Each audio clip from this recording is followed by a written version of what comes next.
السلام علیکم ورحمۃ اللہ وبرکاتہ۔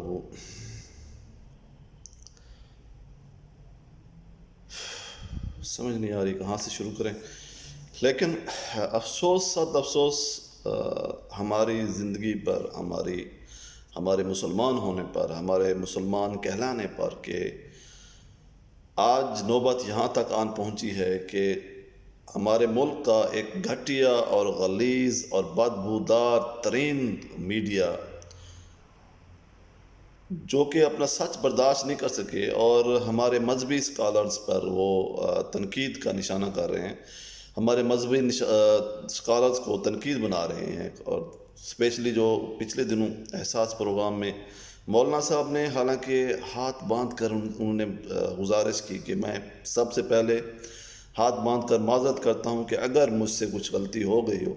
انہوں نے ایک فیکٹ بتایا۔ جب انہوں نے ایک فیکٹ بتایا تو جو غلیظ ترین بدبودار بے غیرت قسم کے، جو بدبودار قسم کے صحافی تھے، حتیٰ کہ وہاں خود بیٹھے بھی ہوئے تھے، اس وقت بھی سوال اٹھا سکتے تھے، لیکن نہیں، انہوں نے ایک علیحدہ پروگرام بنانا تھا، ایک علیحدہ پروگرام چلانا تھا۔ سب سے پہلے اس گھٹیا ترین انسان جو کہ کامران شاہد، اس کے بعد مجھے اس وقت بہت افسوس ہوا جب عبد المالک صاحب کی پروگرام میں مولانا طارق جمیل صاحب نے معذرت کی، اور کس کرب کے ساتھ ہم سب مسلمان اس معذرت کو برداشت کر رہے تھے، تو ساتھ ہی عبد المالک صاحب شاید غیرت میں تھے اس وقت، جس وقت تک حامد میر بے غیرت کا جواب نہیں آیا تھا، تب تک انہوں نے کہا جی آپ نے تو بات ہی ختم کر دی، ہم اس کے آگے ہم کچھ نہیں بولیں گے۔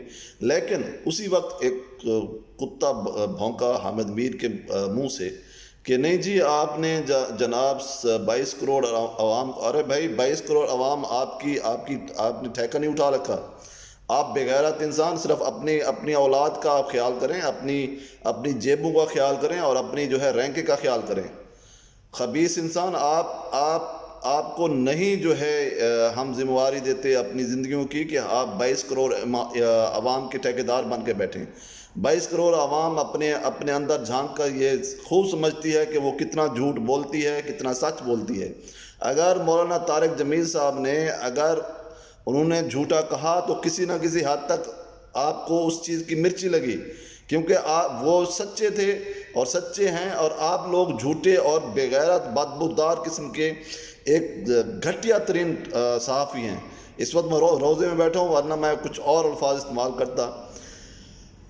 ہاں، لیکن کیا کریں، ہمارے بہت سارے لوگ ایسے ہوں گے جو ان کی سائڈ بھی لے رہے ہوں گے، کیونکہ ان کو یہی چاہیے ایک گرما گرم مسالہ۔ اگر خدا نہ خواستہ یہ تو ہمارے مذاہب، ہمارے مذہبی اسکالرز ہیں، ہمارے حکومتی وزراء ہیں، یا ہمارے اپوزیشن کے وزراء ہیں، ان پر بات آتی ہے، یا ہمارے اسلامی کوئی بھی ایک ٹاپک ملتا ہے، تو یہ لوگ رینکنگ کے لیے، ایک مسالہ دار بنانے کے لیے اسے اچھالتے ہیں، اس حد تک اچھالتے ہیں کہ اس میں سے ایک پوائنٹ بھی نہ رہے۔ اگر میں کہتا ہوں، میں 100% کہتا ہوں، گارنٹی کے ساتھ کہتا ہوں، اگر ان لوگوں کو مسالہ دار خبر ان کی ماں کے بارے میں بھی ملے تو یہ لوگ وہاں بھی نہیں چھوڑیں گے۔ اور اسپیشلی حامد میر، کامران شاہد اور اس طرح کے منصور علی جیسے دیگر جتنے بھی ہیں، جو لوگ پروموٹ کرتے ہیں بے حیائی کو اور اس کو سپورٹ کرتے ہیں، میں کہتا ہوں اگر ان کی ماں کی بھی اگر کوئی خبر آئے اور وہ ان کو لگے کہ یہ مسالہ دار ہے اور ان میں رینکنگ بڑھے گی، تو یہ لوگ اس کو بھی نہیں چھوڑیں گے۔ خدا کا خوف کریں، خدا کا خوف کریں، خدا کا خوف کریں۔ آپ اسلامک جمہوریہ پاکستان میں رہ رہے ہیں، آپ کسی دوسری کنٹری میں نہیں رہے۔ اگر آپ کو اسلام سے اتنا ہی پرابلم ہے تو بغیر تو نکل جاؤ یہاں سے۔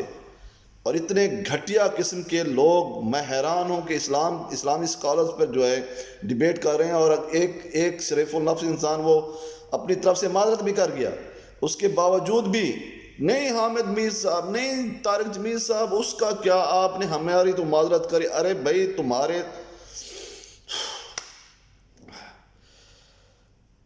استغفراللہ ربی من کل ذنب اتوب علیہ۔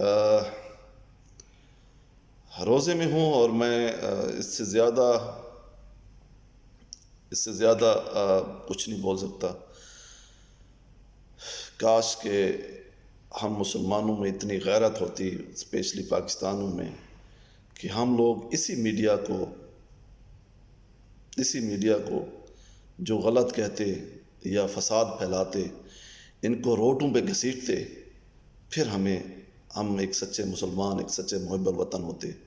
لیکن ہم میں وہ غیرت نہیں ہے، ہم لوگ وہ جذبہ نہیں رکھتے کہ ہم اس خبیث اور غلیظ قسم کے میڈیا کو ہم سبق سکھائیں، ہم ان کا بائیکاٹ کریں۔ مجال ہے جو اس غدار اور بے غیرت قسم کے حامد میر جیسے بندے جو کہ وطن کے خلاف بھی بکواس کرتے ہیں، ہمارے اداروں کے خلاف بھی بات کرتے ہیں، ہمارے اسلام کے خلاف بھی بات کرتے ہیں، مجال ہے جو کوئی ایک آدمی بھی ان کے خلاف روڈوں پہ نکلے اور ان کو گھسیٹے روڈوں پر۔ میں اللہ پاک سے یہ دعا کرتا ہوں کہ یا اللہ، اگر کرونا ہمارے نصیب میں لکھا ہے تو سب سے پہلے ان بے غیرتوں پر عذاب نازل کر، اور ہماری تمام مسلمان اور پاکستانی عوام کو اس وبا سے نجات دلا۔ یا اللہ، ان لوگوں کو عبرتناک جو ہے سبق دے، ان کو عبرت کا نشان بنا ہمارے لیے، اور ان بدبخت اور بدبودار جھوٹے قسم کے اور بے غیرت قسم کے صحافیوں کے لیے کہ جو اس ماہ رمضان میں بھی اور اس قسم کے اس وقت میں بھی، جو کہ ایک نہایت ہی دردناک اور تکلیف دہ وقت ہے، کہ جس میں پوری قوم، پوری دنیا اس وقت وبا کی زد میں ہے، اور ہر انسان نفسی کر رہی ہے، کوئی کسی سے سلام نہیں کر رہا، کوئی کسی سے محبتیں نہیں بانٹ رہا، ہر آدمی ایک دوسرے سے دور ہٹ رہا ہے۔ اور اس ٹائم میں بھی یہ بے غیرت اپنی رینکنگ میں بیٹھے ہوئے ہیں۔ یا اللہ، ان کو عبرت کا نشان بنا۔ یہ ماہ رمضان کی پہلی دعا جو ان بے غیرتوں کے لیے میری طرف سے ہے۔ آمین کہہ کر شیئر کریں، اور ان بے غیرتوں کو ان بے غیرتوں کے حق میں جتنی ہو سکے دعا کریں۔ اللہ پاک آپ سب کو اجر عظیم عطا فرمائے۔ اللہ پاک آپ سب کو اپنے حفظ و امان میں رکھے۔ اللہ پاک آپ سب کو اس موذی مرض سے، اس امتحان سے بچائے۔ اللہ پاک آپ سب کو، آپ کو اور آپ کی فیملی کو کی حفاظت کرے۔ السلام علیکم ورحمۃ اللہ۔